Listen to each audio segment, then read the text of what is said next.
प्रेम से बोलिए गणेश जी महाराज की जय, कार्तिकेय जी महाराज की जय, नंदी जी महाराज की जय, भास्कर जी महाराज की जय, उमा मैया की जय।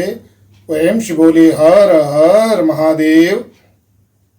चूंकि सावन मास का अधि मास है और ये सावन मास का अधिमास 19 वर्षों बाद आया है, तो इस अधिमास में भोले बाबा और समस्त शिव परिवार की पूजा अर्चना करनी चाहिए।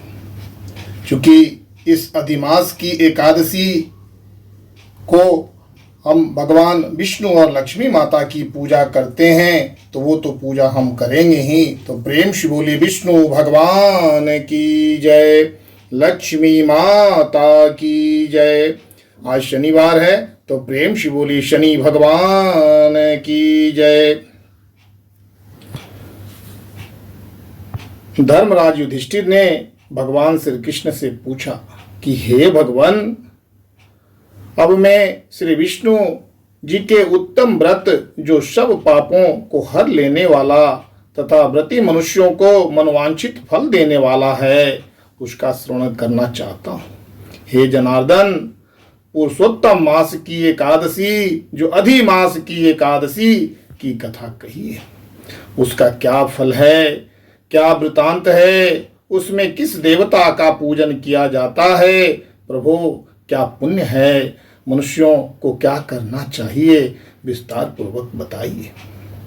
भगवान श्री कृष्ण बोले कि हे धर्मराज युधिष्ठिर, अधिक मास आने पर जो एकादशी होती है उसे कमला एकादशी, पद्मिनी एकादशी के नाम से जाना जाता है। इन्हीं नामों से यह एकादशी प्रसिद्ध है।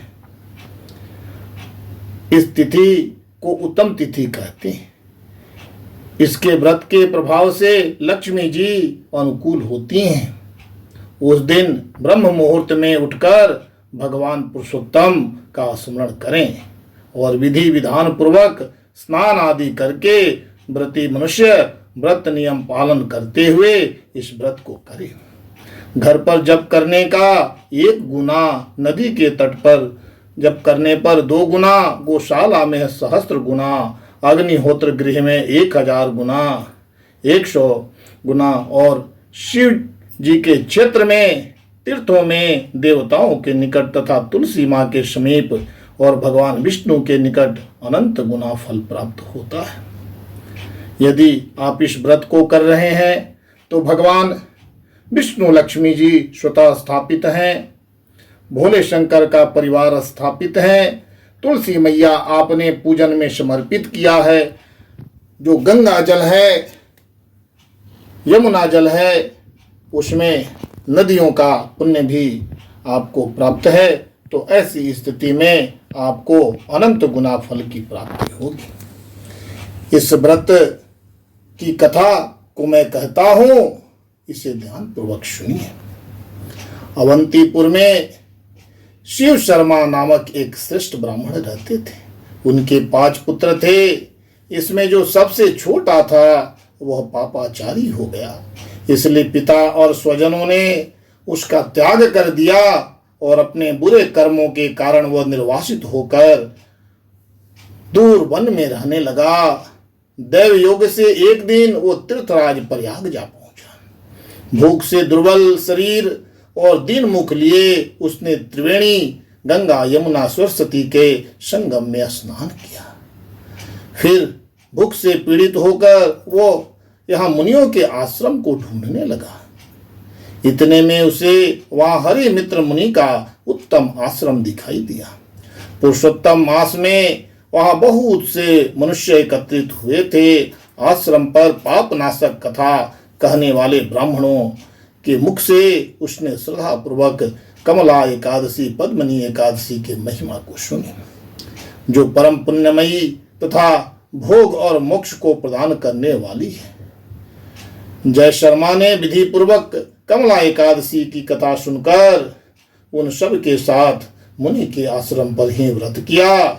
जब आधी रात हुई तो भगवती लक्ष्मी उसके पास आकर बोली कि हे ब्राह्मण, इस समय कमला एकादशी का व्रत के प्रभाव से मैं तुम पर बहुत प्रसन्न हूं और श्री हरि की आज्ञा पाकर वैकुंठ से आई हूं। मैं तुम्हें वर दूंगी।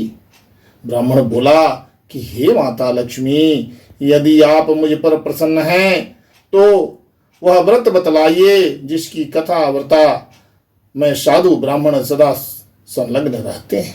लक्ष्मी जी ने कहा कि हे ब्राह्मण, एकादशी व्रत का महात्म्य श्रोताओं के सुनने योग्य सर्वोत्तम विषय है। यह पवित्र वस्तुओं में सबसे उत्तम है। इससे दुख का नाश तथा पुण्य की प्राप्ति होती है, अतः इसका ध्यान पूर्वक श्रवण करना चाहिए। जैसे मासों में पुरुषोत्तम मास, पक्षियों में गरुड़ तथा नदियों में गंगा जी श्रेष्ठ हैं, उसी प्रकार तिथियों में एकादशी तिथि सर्वोत्तम है। समस्त देवता आज भी एकादशी व्रत के लोभ से भारतवर्ष में जन्म लेने की इच्छा रखते हैं। देवगण सदा ही रोग शोक से रहित भगवान नारायण की पूजन करते हैं। जो लोग मेरे प्रभु भगवान नारायण के नाम का सदा भक्ति पूर्वक जप करते हैं, उनकी ब्रह्मा आदि देवता सर्वदा पूजा करते हैं। जो लोग श्री हरि के नाम जप में संलग्न हैं, उनकी लीला कथाओं के कीर्तनों में तत्पर हैं तथा निरंतर श्री हरि के पूजा में ही प्रवृत्त रहते हैं, वे मनुष्य कलयुग में भी कृतार्थ हैं। प्रेम से बोलिए जय श्री हरि। लक्ष्मी माता की जय। प्रेम से बोलिए गणेश भगवान की जय, कार्तिकेय भगवान की जय, नंदी जी महाराज की जय, वासुकी जी महाराज की जय, गौरा माता की जय, भोले बाबा की जय, शनिदेव। इस प्रकार जो शुद्ध भाव से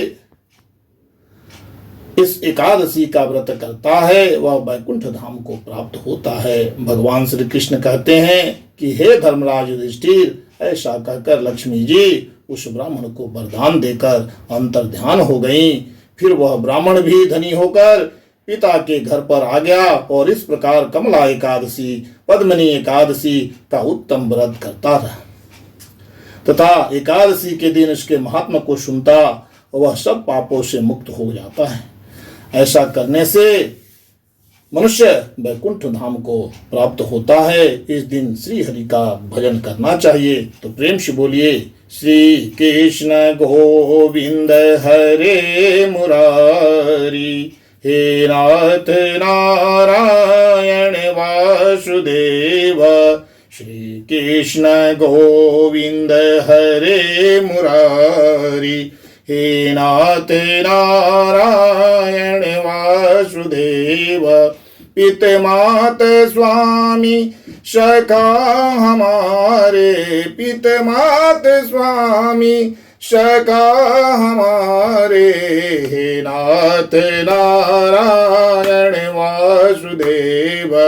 श्री कृष्ण गोविंद हरे मुरारी, हे नाथ नारायण वासुदेव। प्रेम से बोलिए जय श्री हरि। जय माता लक्ष्मी। प्रेम से बोलिए जय गणेश जी, जय मां गौरा, जय कार्तिकेय जी, जय नंदी जी महाराज, जय वासुकी जी महाराज। हर हर महादेव, जय शनिदेव। आप सभी श्री हरि के भक्तों को इस पद्मिनी एकादशी की हार्दिक शुभकामनाएं। पूजा के उपरांत आप लोग आरती भी अवश्य करेंगे। जय श्री हरि, जय श्री हरि, जय श्री हरि। श्री हरि, माता लक्ष्मी, भोले बाबा और समस्त शिव परिवार सहित सभी देव हम सब की दुख को दूर करें और सुख शांति प्रदान करें। जय श्री हरि, जय श्री हरि, जय श्री हरि।